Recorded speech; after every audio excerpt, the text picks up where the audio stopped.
What's good, you guys? It's Boomer and Jer watching Bali Star. Today, we is getting into Sunny V2, why people are laughing at Ronda Rousey's failure. Sometimes her name can be a little tongue twister.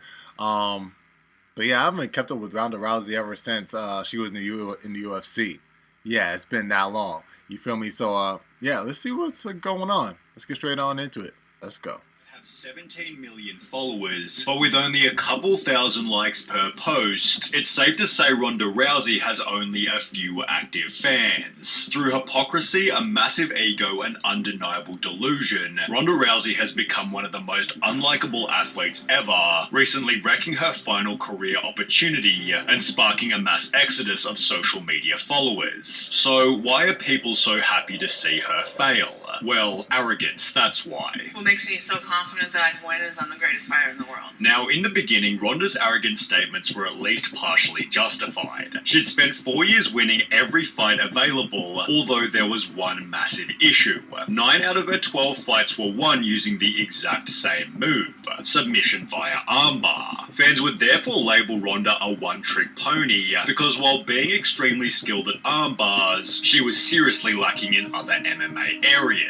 As far back as 2012, people wrote, "Does anyone else think Ronda Rousey is greatly overrated? Her striking game is almost non-existent. Is she a good judoka? Absolutely. Is she a good mixed martial artist? Not at all." And Ronda had a very limited approach. She didn't kick, and she wasn't necessarily the most skillful boxer. She didn't really have a tremendous amount of experience. Her lack of striking ability has since been featured in compilations such as this one, while people were even commenting at her peak, "Anytime I need inspiration, I watch her hit a heavy bag or shadow box. If she can make it to the UFC with that sloppy garbage, then anything is possible." Despite her obvious weak spots, Ronda maintained her arrogance. I know the level of my striking is at, and that's one of the advantages that I have is they don't really know. Which even extended to her personal life. I really wouldn't want to waste any time on a guy that is easily intimidated by me. I mean, there's more intimidating things in life than me, so if that stopped you already, then you're just saving my time. Although there was no better example of arrogance than her 12th and final UFC win. Ronda won the fight with a clumsy knockout punch, but still walked away with an egotistical look on her face, as if she couldn't be beaten by anyone. Ronda refused to show even the smallest bit of humility, and as explained by one of the comments, this was probably the worst thing that could have happened to Rousey. This fight was her downfall as it made her far too confident in her bad striking, and she never felt the need to improve anything, which was especially bad given her next opponent was Holly Holm, a 19-time boxing world champion. In the lead up to their fight, Holly was humble and extremely kind. As far as Ronda's performances, not just some of them have been impressive, all of them have been impressive, so, I mean, nobody can argue with that. While Ronda was extremely rude, maintaining that nobody could ever beat her. Beating Holly Holmes is definitely in my hands, and I'm going to do it. Ronda's arrogance was even worse in other interviews. I'm great at this. I'm the best at this. I'm more prepared than she is for this, and I'm going to win on Sunday. Everyone's going to see. I mean, I don't know if you can really blame her for having that Muhammad Ali-like attitude. You know what I'm saying? But I guess that doesn't uphold in today's world, in today's society.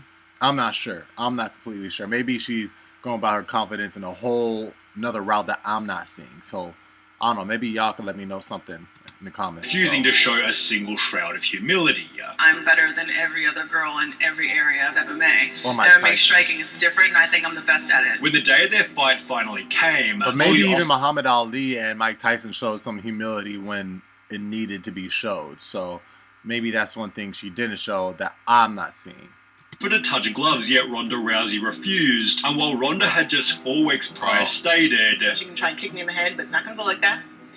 Not the way she wants. this is exactly how the fight ended. Holly knocked Ronda out with a kick to the head, with Ronda's face from before and after the fight confirming she'd been completely humbled. Well, just kidding.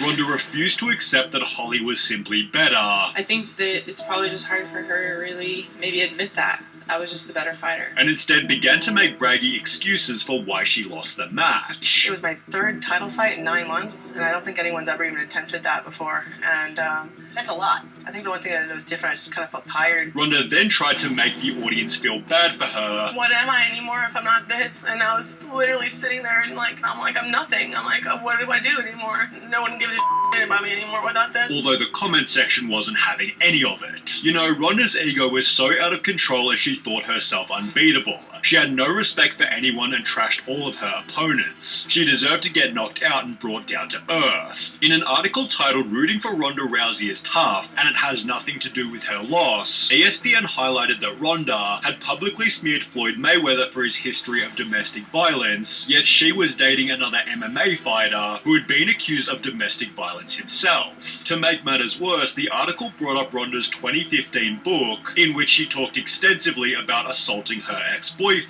She punched him in the face with a straight right, then a left hook. When he still wouldn't move, she slapped him again, then grabbed him by the neck of his hoodie, kneed him in the face, and tossed him aside on the kitchen floor. Dang. The incident ended, she said, at her car, when he tried to prevent her from driving away, and she pulled him by the neck of the hoodie again, dragged him out onto the sidewalk, and left him writhing there. This might explain why Ronda also began to claim that prevent her from driving away, and she pulled him by the neck of the hoodie again, dragged him out onto the sidewalk, and left him writhing there. This might explain why Ronda also began to claim... the fact that he even got up enough to even try to prevent her from walking away after what she just gave him. I don't know. Was this the MMA fighter too? The MMA fighter boyfriend or two or so?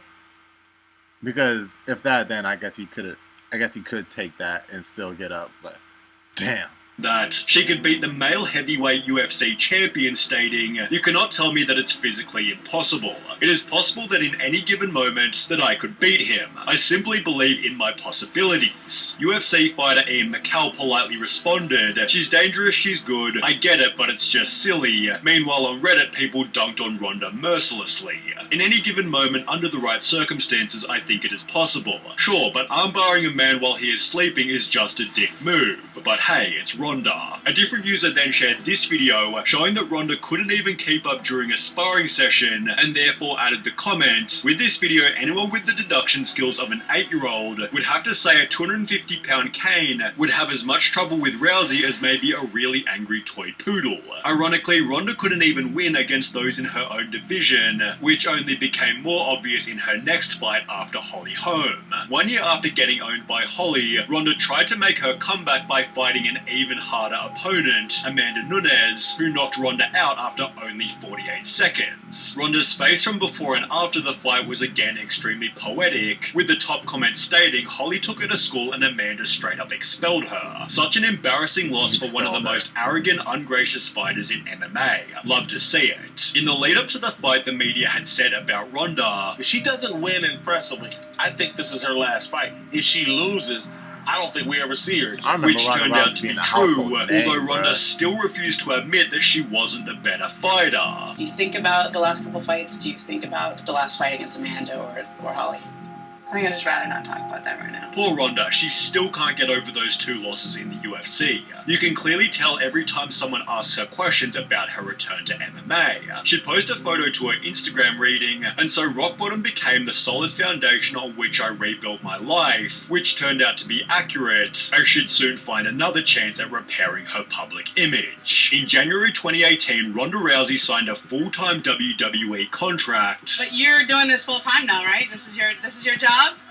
Full time. They got me for a multi-year deal. And after her debut match, she was surprisingly loved by the audience. The Washington Post wrote, "The match exceeded expectations, with fans firmly behind Rousey, even breaking out into yes chants at points, while comments on the debut video read, 'Glad to see her smiling again. Reminds me of when she first started her MMA career. She was so genuine here. Hard to see why anyone could hate her. I'm actually excited to see her. I just hope Vince doesn't screw this up.' Although, as highlighted by a later comment reading, "It's impressive how she managed to turn both the MMA and wrestling fan bases against her. Her WWE likability wouldn't last long, because the show chose to pin Ronda against an even more beloved wrestler, Becky Lynch, and as a result, Ronda was painted as the villain and booed by fans during every single Well, I'm like, isn't this scripted though? So match. As a part of their storyline, Becky was arrested, posting the mugshots to her Twitter where Ronda completely lost it. That's what I'm trying to do, dumbass. You hobbling around trying to be a ginger crutch ninja and taking fake prison photos in the hallway isn't helping. Becky responded with, keep that F word out of your mouth and concentrate on getting better at this business instead of trying to remain above it. Looking forward to seeing you real soon. Ronda then responded again stating, F word? You mean fake? Fake like your nonsensical BS armbar that doesn't even work and just looks like you're holding the dick you wish you had, before doubling down by writing, I don't care what the script says. I'm beating the living shit out of you the next time I see you. But while the drama seemed to have been set up by the show, Ronda continued to bash the WWE on her YouTube channel. It's not an act. I'm not going out there and doing their fucking act anymore. I meant that I'm going to disrespect the sport that they all love so much. It's scripted, it's made up, it's not real. Less than a month later, WWE took Ronda off the show, yet she only continued to bash them, writing, anyone who is outraged by me calling pro wrestling fake fights for fun has never been in a real fight. While you all are tiptoeing around bruising some pro wrestlers' huge soft egos, no one is thinking about all the real fighters you're insulting when pretending pro wrestling is somehow on the same level of realism. Ronda then appeared on Steve-O's podcast again calling wrestling fake. Having like fake fights for fun. I love choreography, I love acting, I love theater. Before bravely bashing her fans. Spending my time on energy on a bunch of fucking ungrateful fans that don't even appreciate me. And claiming she'd never return to WWE again. I'll never to be full-time again, over 200 days a year like that, ever again. The irony was that 3 years later, Ronda did exactly that, albeit with the attitude that she was too good to even be there. Can't speak for anyone else, but for me, it really shone through that she wasn't enjoying herself, especially with the complaints about fan reactions. She never looked like she wanted to be there, and acted like pro wrestling was beneath her. Whether true or not, it's how it came off. Hashtag Fire Ronda Rousey therefore began to trend on Twitter, which became a reality only 4 months later, as she'd be booted from wrestling again. With almost zero career prospects, Ronda Rousey agreed to an extensive Raid Shadow Legends deal, and has spent the last year writing another book, the release of which has made her a total laughingstock. Over the last month, she's promoted the book on various podcasts, leading to a Reddit post showing that 9 years later, Ronda Rousey is still making excuses for losing to Holly Holm. My mouth guard was bad. I literally came into that fight concussed. Why don't you just come back and really just, like, do that fight again, bro? Alright, like, just if you still can't accept it, just go in and do that fight again. Train up and do that fight again. Yeah, so it might not be that already, easy. After all of these years of I have to go up in tears again, and then but I had an absolutely terrible weight cut, which that means you have less fluid in your brain to protect it. Ronda then made even more excuses on Steve-O's podcast. I have no ACL. I tore my ACL falling down that stairs 2 weeks before that fight, the home fight. Leading to some pretty funny comments such as, tore my ACL, had a concussion, bad weight cut, I had bubble guts, my car wouldn't start, my dog ate my homework, and I've had scoliosis since I was 3. Bro, so yeah, didn't really lose, did I? Ironically, Ronda also stated this. I'm the greatest fighter that has ever lived, because I've never been faster, never been stronger, never had a better grasp of the game. I've never been so much better than everybody else. Yet when Steve-O kindly offered props to Logan Paul, Ronda Rousey refused to accept it. How about Logan Paul? Like him or dislike him, that dude is a performer. Yeah. He's great on the mic. He does a great job on the mic. But I mean, I wish that I was allowed the time to rehearse that he gets, because it's not evenly spread. It's frustrating that like everybody doesn't get that treatment. Ronda is jealous that Logan is already a better wrestler than she ever was. I think she might be unhappy with how her run in the WWE went, but I don't know anything really about that. It seems Ronda Rousey has burned every bridge she could possibly burn, which when combined with her complete lack of fans, makes it highly likely her career is done and dusted.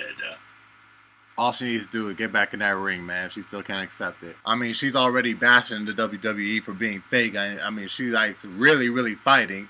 So, make moves, you know what I'm saying? Get yourself back in the UFC and really prove yourself to be what you think you are.